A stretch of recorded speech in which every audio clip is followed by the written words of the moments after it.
Halo, Assalamualaikum warahmatullahi wabarakatuh. Saya Muhammad Satya Prakasa, NPM 201000018.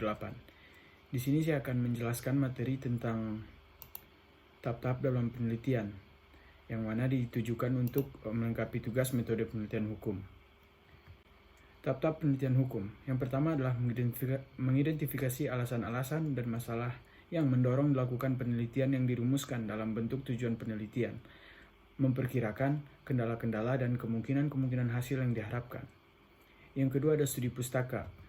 Dalam studi pustaka itu menghimpun teori-teori yang mendasari penelitian, baik yang berasal dari buku-buku, majalah-majalah ilmiah, dan lainnya, untuk memperoleh orientasi atau gambaran menyeluruh tentang seluk-beluk objek penelitian dan menentukan metodologi penelitian. Yang ketiga adalah pengajuan hipotesa, yang digunakan sebagai dugaan sementara yang harus diuji.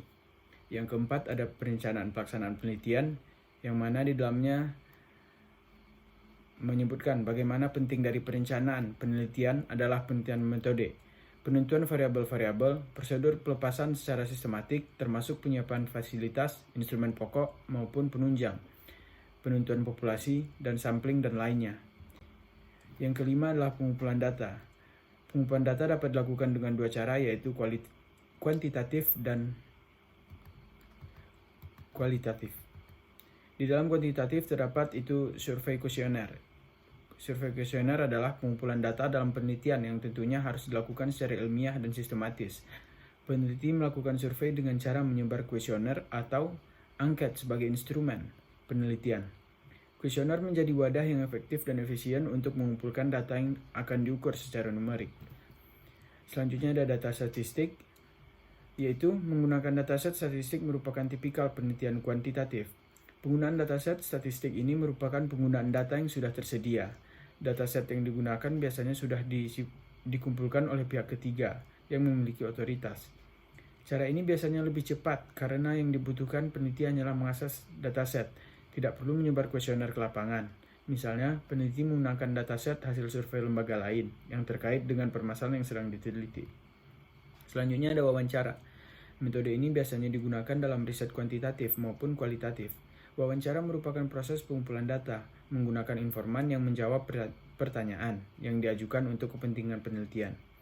Dalam riset kuantitatif, tipe wawancara yang digunakan dalam bentuk yang terstruktur. Selanjutnya ada observasi yang dilakukan untuk bahan penelitian. Harus dilakukan ketelitian dan kecermatan dalam rangka memperoleh data penelitian.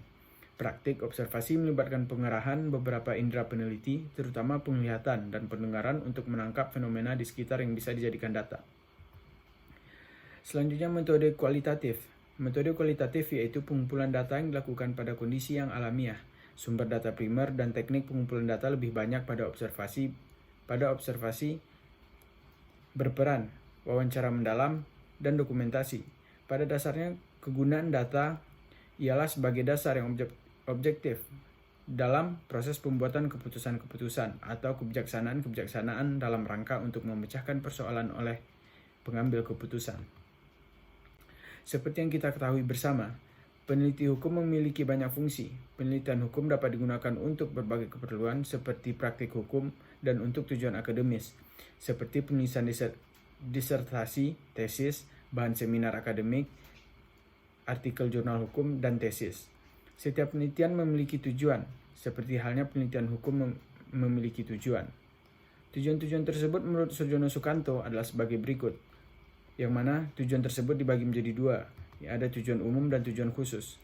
Tujuan umum, mendapatkan pengetahuan tentang gejala hukum sehingga dapat merumuskan masalah, memperoleh pengetahuan yang lebih mendalam mengenai suatu gejala hukum sehingga dapat merumuskan hipotesa. Selanjutnya, menggambarkan secara lengkap aspek-aspek hukum yang di dalamnya ada keadaan, perilaku pribadi, dan perilaku kelompok. Selanjutnya, mendapatkan keterangan tentang frekuensi peristiwa hukum. Selanjutnya, mendapatkan data mengenai hubungan antara suatu gejala hukum dan gejala lain. Selanjutnya, menguji hipotesa yang berisikan hubungan sebab dan akibat. Selanjutnya adalah tujuan khusus. Di dalam tujuan khusus terdapat beberapa poin, yaitu mendapatkan asas-asas hukum. Selanjutnya sistematika dari perangkat kaidah-kaidah hukum. Selanjutnya taraf sinkronisasi vertikal dan horizontal. Selanjutnya perbandingan hukum, selanjutnya sejarah hukum, selanjutnya identifikasi terhadap hukum tidak tertulis dan kebiasaan dan efektivitas hukum tertulis maupun hukum kebiasaan. Hanya itu yang dapat saya sampaikan. Jika ada kesalahan mohon dimaafkan. Assalamualaikum warahmatullahi wabarakatuh.